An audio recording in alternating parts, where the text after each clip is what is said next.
Bab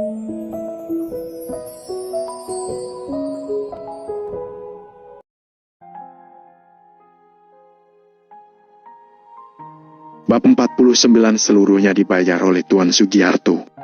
Valentino menerima seluruh uang itu, kemudian kedua tangannya mengeluarkan tenaga, sehingga uang-uang kertas itu diremas menjadi sebuah bola. Bam! Valentino melempar bola uang kertas itu ke muka Rain dengan kuat. Saat ini Rain telah minum sampai dia sangat mabuk, dia sama sekali tidak menyadarinya. Angel tercengang, lalu dalam hati tiba-tiba berteriak, "Bagus!" Dia benar-benar emosi. Angel bukan benda taruhan, dia adalah wanitaku. Apa orang sepertimu tidak berhak memilikinya? Ujar Valentino dengan wajah datar. Cik, uang puluhan juta dia buang dengan enteng. Orang ini bukan orang biasa. Kemarin Tuan Muda Rain pernah bilang Valentino adalah orang tak berguna yang hidup mengandalkan istrinya. Tapi aku rasa tidak seperti itu. Pasti tidak, dia bahkan tidak melihat uang itu. Apakah orang seperti dia kekurangan uang? Semua orang di sekitar pun mulai berbisik-bisik. Valentino, apa yang sedang kamu lakukan? Beraninya kamu memukul Tuan Muda Rain. Setelah Hawit sadar kembali, dia melihat Valentino dengan marah. Kenapa kamu marah? Apakah dia ayahmu? Kenapa kamu begitu melindunginya? Valentino tersenyum-senyum, kemudian dia berkata, "Tenang, aku ada hadiah untukmu. Kamu pasti akan menyukainya." Hadiah? Hawit tersentak. Hadiah apa? Sebentar lagi kamu akan tahu. Setelah Valentino mengatakan itu, dia menarik Angel lalu pergi. Bajingan, berhenti! Setelah pukul Tuan Muda Rain, kamu mau pergi. Beberapa pemuda terlihat marah. Salah satu pemuda mengulurkan tangannya untuk mengambil sebuah botol anggur, kemudian dia berlari ke arah Valentino. Valentino dengan cepat berbalik, dia menangkap botol anggur itu, sedangkan satu tangannya lagi meraih kerah pemuda itu. Valentino dengan kuat mengangkat pemuda itu, hingga melayang. Apa susahnya bagi Valentino yang bisa mengangkat barbel seberat 200 kg untuk mengangkat seorang laki-laki yang sedang mabuk? Semua orang tercengang. Valentino dapat mengangkat orang dewasa hanya dengan satu tangan. Bukankah adegan seperti ini cuma keluar di series drama? Sebenarnya seberapa menakutkan kekuatan Valentino? Pemuda-pemuda yang tadi berisik langsung terdiam, mereka menatap Valentino dengan ngeri. "Kamu mau memukulku?" tanya Valentino sambil menatap pemuda itu. Prang! Botol anggur yang di tangan pemuda itu langsung jatuh, pecah berkeping-keping. Pemuda itu terbata-bata menjawab, Tidak berani." Valentino tertawa, dia melempar pemuda itu ke samping. Kemudian, dia menggandeng tangan Angel lalu pergi. Kali ini tidak ada orang yang berani menghadangnya lagi. Orang-orang lain segera memberikan jalan pada Valentino dan Angel, semuanya menatap Valentino dengan kagum. Dia sudah minum ribuan gelas, tapi belum mabuk. Dia juga dapat mengangkat orang dewasa hanya dengan satu tangan. Valentino benar-benar seperti dewa. Sekarang cerita Valentino telah menyebar ke seluruh bar jazz.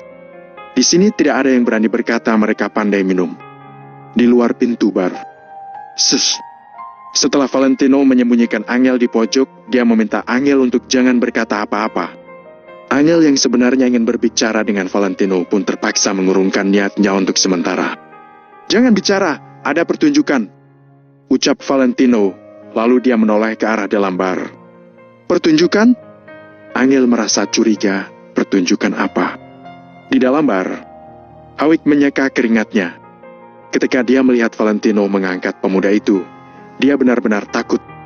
Dadanya yang tadi ditinju Valentino masih sakit. "Hawit, ini yang kamu sebut aman?" kata Chloe dengan tenang sambil melihat Valentino dan Angel yang sudah pergi. Akan tetapi, siapa yang tidak tahu kalau ini adalah ketenangan sebelum badai melanda? Chloe, biarkan aku jelaskan. Kamu harus pergi. Apa yang kamu mau jelaskan? Pergi sana. Pergi. Chloe langsung meledak. Dia sangat marah pada Hawit. Namun, teriak Chloe tenggelam karena suara yang datang dari panggung. "Ladies and gentlemen, selanjutnya aku ingin mengumumkan sesuatu. Siapkan teriakan kalian, oke?" kata DJ yang berada di atas panggung. Karena dia ingin mengembalikan suasana bar, dia akan langsung membuat pengumuman. Mata semua orang pun tertuju ke panggung. Mereka menatap DJ itu dengan penasaran. Apa yang ingin aku umumkan adalah malam ini semuanya akan dibayar oleh Tuan Sugiarto. Setelah DJ selesai berbicara, seluruh tempat menjadi hening untuk sesaat, kemudian semua orang mulai berteriak dan bersorak-sorai. Pada saat yang sama, musik yang menggemparkan juga telah dimainkan.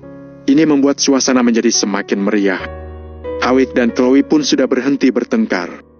Mereka sangat terkejut, Tuan Sugiharto ini murah hati sekali. Dia akan membayar semua tagihan bar. Berapa itu? Tidak perlu ungkit orang lain, tagihan meja mereka sendiri saja setidaknya 200 juta ke atas. Ketika ditambah dengan seluruh bar, total tagihan seharusnya antara 1,5 miliar dan 2 miliar. Siapa yang begitu kurang kerjaan ingin mengeluarkan begitu banyak uang? Hawik meludah, kemudian dia berkata dengan kesal. Astaga! Dia orang bodoh yang mana? Apa dia tidak tahu harus menghamburkan uangnya di mana lagi? Chloe menoleh ke Hawik lalu berkata, karena kamu tidak mungkin sanggup membayar, jadi kamu mengatai orang. Hawik, dulu kenapa aku tidak menyadari kalau kamu ternyata orang yang seperti ini? Aku tidak salah, kok? Hawik dengan murka berkata, buat apa orang itu menghamburkan uangnya untuk membayar tagihan orang yang tidak dikenalnya? Kalau dia bukan bodoh, dia itu apa? Kalau aku menggunakan uangku seperti itu, bagaimana perasaanmu? Setelah mendengar pertanyaan Hawik, Chloe pun terdiam. Setelah dipikir-pikir, orang itu memang agak bodoh. Meski dia kaya, cara menggunakan uangnya juga bukan begini. Bahkan Rain yang juga seorang tuan muda kaya tidak akan melakukan ini. Chloe mendengus. Kalau kamu berbuat seperti itu, kamu benar-benar bodoh. Benar, itu sangat bodoh.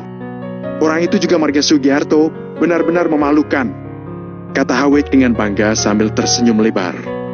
DJ itu teriak ke mikrofonnya lagi. Berikutnya, mari kita bersama-sama berterima kasih kepada Tuan Sugiharto yang terhormat. Kita berterima kasih atas kemurahan hatinya. Siapkan lampunya. Semua orang sangat bersemangat. Hawik dan Chloe juga melihat ke sekeliling. Mereka ingin melihat siapa Tuan Sugiharto yang bodoh ini. Bam! Tiba-tiba, sekelompok lampu sorot yang menyilaukan menyala dan langsung diarahkan ke aula di bawah. Di bawah cahaya lampu sorot yang menyilaukan, Hawik berdiri tercengang. Senyuman sombongnya perlahan-lahan menghilang. Sepertinya ada yang aneh. Brengsek, kenapa lampu sorot itu menyinarinya? Lelucon ini sedikit pun tidak lucu. Hawik mulai panik. Sedangkan Chloe dengan heran menatap Hawik. Ada apa ini? Semua orang langsung bersorak-sorai. Mereka bersiul ke arah Hawik. Dipersilakan kepada Tuan Sugiharto untuk mengucapkan sepatah dua kata. Dalam sekejap, ada orang yang sudah menyodorkan sebuah mikrofon ke tangan Hawik. Hawik dengan kaku menerima mikrofon tersebut. Dia menarik napas dalam-dalam, kemudian berkata, bukan, aku rasa kalian sudah salah orang. Tidak salah, memang Tuan Hawik Sugiharto. Terima kasih atas kemurahan hati Tuan Sugiharto. Jadi malam ini semuanya dapat bersenang-senang dengan puas. Berikan tepuk tangan yang paling meriah. Semuanya bersoraklah. Teriak DJ itu lagi. Wow, terima kasih Tuan Sugiharto. Terdengar teriakan orang-orang di lantai dansa. Hawik tidak pernah ditatap seperti ini. Dia tidak pernah menjadi pusat perhatian. Akan tetapi, raut wajahnya terlihat sangat murung. Aku benar-benar tidak ingin menjadi pusat perhatian. Tadi Hawik baru mengatakan kalau Tuan Sugiharto itu bodoh. Tapi tidak ada yang menyangka kalau Tuan Sugiharto yang dimaksud adalah dirinya sendiri. Bab 50 melindungi kebaikan hati ini. Hawik, ternyata kamu memang bodoh. Chloe menatap Hawik dengan bingung. Bukan aku. Kalian pasti salah. Aku tidak bermaksud untuk membayar tagihan semua orang di sini. Hawik mulai panik dan segera berteriak ke arah mikrofon. Seketika, seluruh ruangan menjadi hening. DJ pria juga terdiam sejenak, kemudian berkata dengan serius. Tuan Hawik, lelucon ini sama sekali tidak lucu. Aku tidak punya begitu banyak uang. Aku tidak punya. Teriak Hawik dengan panik. Setelah itu dia langsung melempar mikrofon dan ingin melarikan diri. Sialan! Apakah kamu ingin melarikan diri setelah berpura-pura kaya? Berhenti di sana. Tahan dia. Aku baru saja membuka sebuah tol lava tahun 1982. Kalau kamu lari, siapa yang akan membayarnya? Berani-beraninya kamu mempermainkan Burgess. Hari ini kamu tidak akan bisa pergi lagi. Dalam seketika, seluruh bar menjadi kacau. Howick dikepung dan membuatnya begitu ketakutan hingga gemetaran. Bahkan Chloe yang ingin menyelinap keluar juga dihentikan. Tidak ada hubungannya denganku. Aku tidak kenal dengannya. Chloe segera menjelaskan. Jangan dengar omong kosongnya. Tadi aku lihat dia dan Howick sangat dekat. Mereka pasti satu komplotan. Kurang ajar. Kamu kira dirimu itu plastik mereka apa? Kenapa begitu pintar berpura-pura? Keluarkan uangmu. Di dalam bar jazz terjadi kekacauan. Di luar bar, Angel melihat semua ini dengan heran. Dia sama sekali tidak mengerti apa yang terjadi. Ayo, kita sudah harus pergi. Valentino menarik Angel. Tidak bisa. Aku harus menyelamatkan Chloe keluar, ucap Angel dengan keras kepala. Setelah itu, dia segera berjalan menuju bar. Apakah kamu memiliki kemampuan untuk membayar tagihan semua orang di sini? Kata Valentino sambil menatap Angel. Aku? Tidak. Kalau begitu, untuk apa kamu masuk ke dalam? Apakah kamu ingin menemani sahabat iblismu dipukul? Aku tidak dapat mengatasi masalah ini. Ayo pergi. Valentino segera memalingkan tubuh dan pergi. Orang yang melakukan kesalahan tidak akan bisa melarikan diri. Valentino sama sekali tidak merasa kasihan. Tapi, bagaimana kalau mereka tidak punya uang untuk bayar? Angel tetap merasa sangat khawatir. Tidak apa-apa, bukankah mereka sangat sombong? Mereka pasti bisa membayarnya, ucap Valentino sambil mengusap hidung. Angel berdiri di tempat selama 2 menit. Setelah itu, dia tetap ditarik pergi oleh Valentino. Ada beberapa hal yang benar-benar tidak dapat dia ikut campuri. Di perjalanan pulang, Angel terus mengurutkan dahi. Akhirnya dia berkata, Valentino, katakan dengan jujur, apakah masalah ini ada hubungannya denganmu? Valentino memegang kemudi dengan satu tangan. Setelah terdiam sejenak, dia perlahan menganggukkan kepala. Valentino tidak ingin membohongi Angel dan masalah seperti ini juga tidak dapat ditutupi. Apakah ini benar-benar perbuatanmu? Angel sangat terkejut dan berkata, bagaimana kamu bisa melakukan ini? Apakah orang di bar jazz akan mendengar perintahmu? Jangan-jangan Valentino juga kenal dengan bos bar jazz ini. Kalau benar seperti itu, bukankah koneksi Valentino sudah terlalu hebat? Saat baru memasuki bar, aku pergi mencari manajer mereka, lalu memberikan sedikit uang pada mereka dan mengatakan kalau Tuan Howick menyuruhnya untuk membayar tagihan. Ujar Valentino dengan canggung. Biasanya dia tidak akan menggunakan trik sekeji ini, tapi ada beberapa orang yang tidak memerlukan kebaikan mereka. Kamu? Chloe sudah meminta maaf pada kita, kenapa kamu masih melakukan hal seperti ini pada mereka? Angel mulai marah. Valentino terdiam sejenak dan dalam hati memikirkan bagaimana menyampaikannya pada Angel. Cepat katakan, kenapa kamu begitu keterlaluan? Angel menatap Valentino dengan marah. Angel, apakah kamu tahu kalau baik hati adalah sebuah hal yang bagus? Tapi kalau terlalu baik hati malah akan menjadi orang bodoh. Kalau Chloe benar-benar meminta maaf padamu, kenapa dia memanggil Rain dan yang lainnya kemari? Kenapa mereka terus menyuruhmu minum bir? Kamu bisa membayangkannya, apa yang akan terjadi padamu setelah minum 3 cangkir bir itu? Untuk apa mereka terus memaksamu minum bir? Setelah selesai berbicara, Valentino kembali diam dan mengendarai mobil, lalu memberikan waktu untuk Angel memikirkannya. Angel langsung tertegun. Ada pepatah mengatakan, kalau orang yang tidak bersangkutan akan lebih jelas dalam melihat segala sesuatu daripada orang yang bersangkutan, dan sekarang Angel adalah orang yang bersangkutan itu. Karena dia mempercayai Chloe, jadi dia tidak pernah mencurigai apapun yang Chloe lakukan. Dia bahkan sama sekali tidak pernah berhati-hati pada Chloe. Akan tetapi, setelah mendengar ucapan Valentino dan setelah Angel mulai tenang, dia juga teringat dengan beberapa hal. Sejujurnya, dia juga merasa kalau Chloe terus menyuruhnya minum bir, seolah-olah sedang merencanakan sesuatu yang tidak boleh diberitahukan pada orang lain. Tidak mungkin kalau ini adalah cara Chloe meminta maaf, kan? Kalau saat itu dirinya meminum 3 cangkir bir, dia pasti akan mabuk dan tidak akan tahu apa yang dilakukan orang di sisinya. Selain itu, Valentino pasti juga akan dipaksa minum oleh Howick, Rain dan yang lainnya. Kalau dia dan Valentino sama-sama mabuk, maka Howick dan yang lainnya. Angel tiba-tiba teringat dengan tatapan aneh Rain padanya. Tatapan itu terlihat penuh dengan nafsu. Tuan muda kaya seperti mereka akan mengabaikan aturan hukum demi mencapai tujuannya. Angel tiba-tiba merasa ketakutan. Kalau bukan Valentino yang membantunya minum bir, dan kalau bukan karena kemampuan minum bir Valentino hebat, Angel benar-benar tidak berani membayangkan apa yang sedang mereka alami saat ini. Chloe, dia tidak akan melakukan itu. Kami sudah bersahabat bertahun-tahun. Angel semakin sedih. Dia tidak mengerti kenapa Chloe melakukan ini, apakah hanya karena mobil Valentino. Bahkan ada banyak saudara kandung yang menjadi musuh. Valentino tiba-tiba teringat dengan hal yang dia alami di keluarga Wijaya, dan perlahan menggelengkan kepala sambil tersenyum pahit. Bahkan keluarga saudara juga dapat saling membunuh dan meninggalkan keluarga saudara demi keuntungan pribadi. Apalagi persahabatan di antara Angel dan Chloe.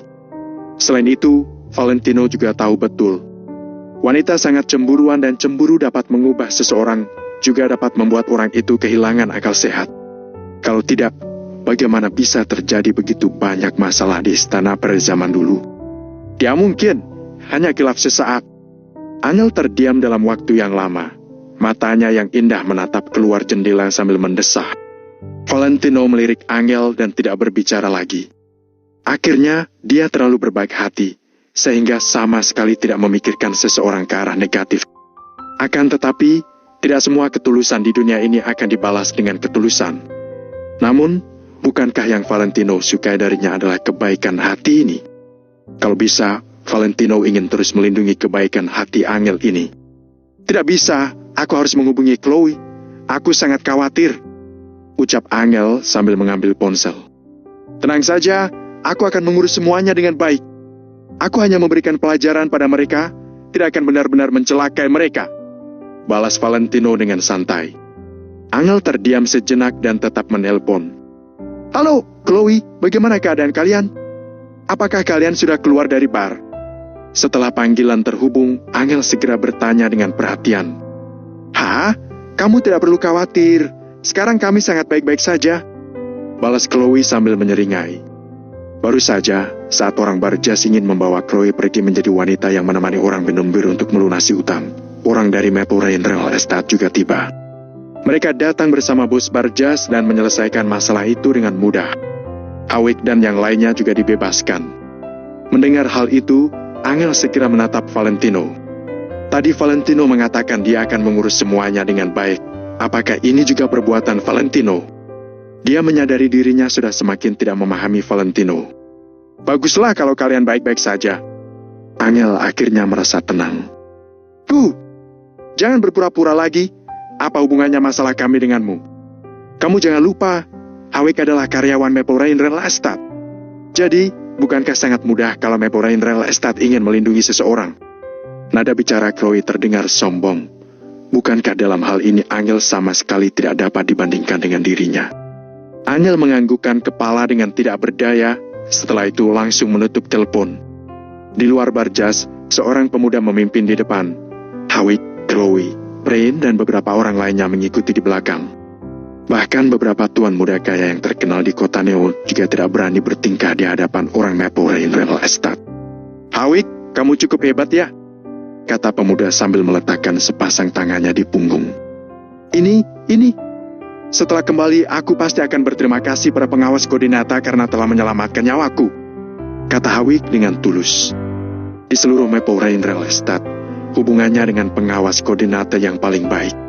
Oleh karena itu, dia merasa orang ini pasti dikirim oleh pengawas koordinata untuk menyelamatkannya. Pengawas koordinata? Masalah ini tidak ada hubungannya dengan pengawas koordinata. Bab 51, aku bisa memberimu rasa keamanan. Tuan Muda Wijaya menyuruhku untuk datang menyelamatkan kalian, ujar lelaki parubaya itu dengan acuh tak acuh. Tuan Muda Wijaya? Siapa Tuan Muda Wijaya? Aku tidak kenal. Hawik semakin bingung. Kenapa muncul satu Tuan Muda Wijaya lagi? Tuan Muda Wijaya adalah orang yang mulia. Bagaimana orang sepertimu bisa ingin mengenalnya lalu bisa mengenalnya begitu saja? Tapi Tuan Muda Wijaya adalah sosok yang ramah dan acuh tak acuh.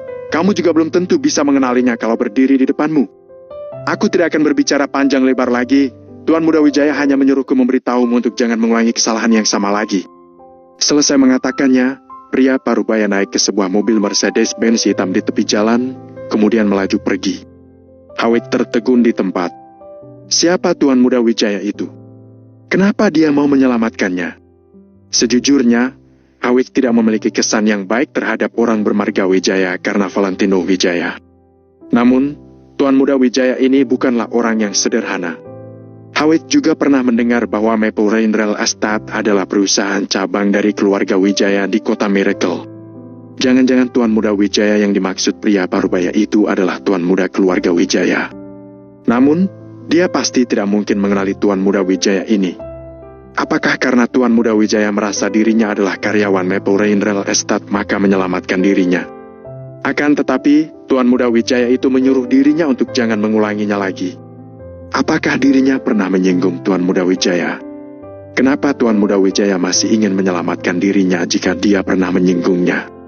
Chloe yang ada di samping juga muncul pemikiran lain saat Hawik sedang melamun. Kalau Hawik tidak mengenali Tuan Muda Wijaya, itu berarti Tuan Muda Wijaya pasti bukan datang secara khusus untuk menyelamatkan Hawik. Tuan Muda Wijaya mungkin datang menyelamatkan orang lain dan sekalian menyelamatkan Hawik.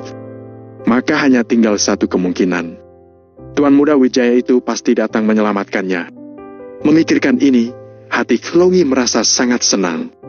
Apakah ada Tuan Muda Wijaya di antara semua lelaki yang pernah didekatinya? Apakah Tuan Muda Wijaya itu tertarik padanya, sehingga terus melindungi dirinya secara diam-diam? Semakin memikirkannya, Chloe merasa semakin senang. Dia merasa dirinya seperti Cinderella saat ini. Dia pasti disukai oleh seorang pangeran yang mulia tanpa dia sadari. Ya ampun, perasaan dilindungi oleh seseorang benar-benar sangat bahagia, Tuan Muda Wijaya, ujar Chloe dengan tak tertahankan. Apa maksudmu? Chloe, apakah kamu memiliki hubungan dengan Tuan Muda Wijaya itu? Setelah mendengar perkataan Chloe, Hawik merasa semakin aneh. Apa hubungannya denganmu? Dasar orang tidak berguna. Chloe memandang Hawik dengan dingin. Hawik memang termasuk orang yang lumayan dalam matanya, tetapi dibandingkan dengan Tuan Muda Wijaya, Hawik tidak termasuk apa-apa lagi sekarang. Dasar wanita jalang. Aku sudah tahu kalau kamu bukanlah wanita baik-baik. Hawik merasa dirinya seperti diselingkuhi. Dia merasa sangat emosi dalam seketika dan langsung menampar Chloe. Plak! Suara tamparan yang nyaring bergema di jalan raya. Namun, Chloe tidak merasakan rasa sakit di wajahnya. Beberapa saat kemudian, dia baru membuka matanya. Dia hanya melihat Hawik memegang wajahnya dan menatap pemuda di depan dengan sulit dipercaya. Mario, Anda? Hawik merasa sangat kebingungan. Kenapa Mario tiba-tiba memukulinya? Bagus sekali kamu, Hawik. Kamu membawa kami ke sini hanya untuk dipermalukan, kah? Valentino yang kamu maksud itu hanya seorang bocah. Bocah yang tidak berguna sama sekali. Tuan Muda Mario menatap Hawik dengan dingin. Sekarang Tuan Muda Ren sedang mabuk. Aku beritahu kamu, masalah ini tidak akan berakhir begini saja. Setelah Tuan Muda Ren bangun, kamu dan Valentino bersiap-siaplah untuk menerima amarah Tuan Muda Ren. Selesai mengatakannya, Tuan Muda Mario langsung mengangkat Ren masuk ke dalam mobil dan meninggalkan tempat ini. Kai, orang tidak berguna bahkan masih ingin memukuliku. Aku adalah orang yang dipilih oleh Valentino. Kamu coba saja sakiti aku. Chloe juga tersenyum sinis, lalu pergi. Hanya Hawik yang merasa hatinya sangat pahit. Jelas-jelas Valentino adalah orang yang tidak berguna. Kenapa dirinya tidak pernah bisa memberinya pelajaran? Valentino memiliki sihir apa sebenarnya? Kalau tidak, kenapa dirinya terus ditindas oleh Valentino beberapa kali? Dalam kamar Valentino dan Angel muncul gambaran yang sangat aneh. Angel duduk di tepi kasurnya sambil menggoyangkan kedua kaki kecilnya yang tidak mengenakan sandal dan matanya menatap ke arah kamar mandi. Sedangkan Valentino yang sangat mendominasi tak tertandingkan di bar sebelumnya. Sekarang temperamennya yang mendominasi telah menghilang dan muntah dahsyat dalam kamar mandi. Angel tidak tahu bagaimana suasana hatinya. Mungkin menggunakan kalimat tidak bisa tertawa juga tidak bisa menangis untuk mendeskripsikan situasi saat ini baru cocok. Melihat penampilan Valentino sedang muntah dalam kamar mandi, Angel tiba-tiba merasa bahwa Valentino seperti ini lebih nyata. Bahkan merasa sedikit lucu. Bukan, aku pikir kamu baik-baik saja, kan? Ujar Angel dengan lemah. Tidak apa-apa. Mendengarnya, Valentino mendongakkan kepalanya. Kamu coba minum puluhan gelas kalau baik-baik saja? Uek! Sandiwaramu begitu mirip di depan mereka sebelumnya, aku pikir. Angel menjulurkan lidah kecilnya. Jika menggabungkan penampilan Valentino begitu mendominasi saat minum arak sebelumnya dan muntah dahsyat tanpa memperhatikan citranya lagi sekarang, Angel benar-benar tidak bisa tertawa ataupun menangis. Mungkinkah tidak minum? Sebelum pergi, aku sudah tahu bahwa itu ada perjamuan Hongmen, kamu malah tidak percaya. Valentino merasa tidak berdaya. Angel merasa sedikit canggung. Dia benar-benar bersalah terhadap Valentino mengenai masalah ini. Setelah terdiam beberapa saat, Angel berjalan ke dalam kamar mandi tanpa mengenakan sandal. Dia menjulurkan telapak tangannya dengan ragu-ragu, tetapi pada akhirnya dia meletakkannya ke punggung Valentino. Kemudian telapak tangannya yang putih menepuk punggung Valentino dengan lembut. Mungkin semua ini tidak seburuk yang kita pikirkan. Hawik mungkin memang hanya ingin memperkenalkan teman untuk kita. Valentino memilih untuk tidak berbicara lagi. Angel adalah orang yang keras kepala. Meskipun telah gagal, Angel juga tetap ingin terus maju hingga berhasil. Kenapa kamu tidak berbicara? Apakah kamu juga merasa sedikit masuk akal? Mengenal lebih banyak teman tidak ada sisi negatifnya dan juga bisa membantu perusahaan. Angel terus berkata, selama ada kamu, perusahaan keluarga Kusuma juga akan semakin baik, meskipun tanpa bantuan dari mereka. Valentino terdiam sejenak, lalu terus berkata, terus? Jangan berharap orang-orang itu akan memberimu bantuan. Aku sendiri sudah bisa memberimu rasa keamanan. Mendengar perkataan ini, tindakan Angel menepuk punggung Valentino tiba-tiba berhenti. Mata Angel penuh dengan keterkejutan dan rasa terharu. Apakah Valentino bisa memberinya rasa keamanan yang dia butuhkan? Di masa lalu, perkataan ini mungkin hanya sebuah lelucon. Namun pada saat ini, setelah bergaul dengan Valentino dalam akhir-akhir ini, semua tindakan Valentino sedang menafsirkan kalimat ini. Tidak peduli bantuan dalam karirnya atau saat Hawik melecehkannya, serta saat membantu dirinya minum arak, Valentino telah melakukan semua yang seperti dikatakannya itu. Valentino memang bisa memberikan rasa keamanan yang dia inginkan, meskipun miskin. Bagaimanapun juga, Hawik adalah karyawan Maple Rain Real Estate. Aku khawatir dia akan menjelek-jelekan reputasi perusahaan keluarga Kusuma nanti dan akan memengaruhi kerjasama. Angel merasa sedikit khawatir.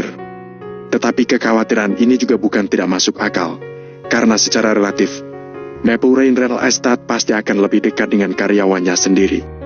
Tidak ada gunanya Hawik mengatakannya. Valentino mendongakkan kepala dan tertawa dengan percaya diri. Maple Rain Real Estate ingin kerja sama dengan siapa dan ingin bagaimana. Itu semua hanya tergantung dengan omongannya Valentino. Hawik ingin campur tangan masalah ini. Benar-benar bermimpi. Hadeh, mungkin baik-baik saja. Aku lihat penanggung jawab Maple Rain Real Estate bukanlah orang yang buruk.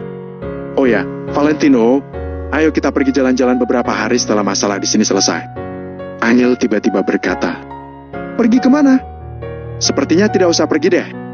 Valentino tertegun dan langsung menolak.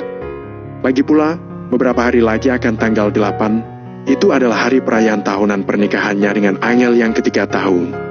Dia ingin memberi kejutan besar untuk Angel pada hari itu, sehingga dia bagaimana mungkin memiliki waktu untuk jalan-jalan. Sedangkan Angel juga sedang memikirkan hari pada tanggal 8 itu dalam hatinya.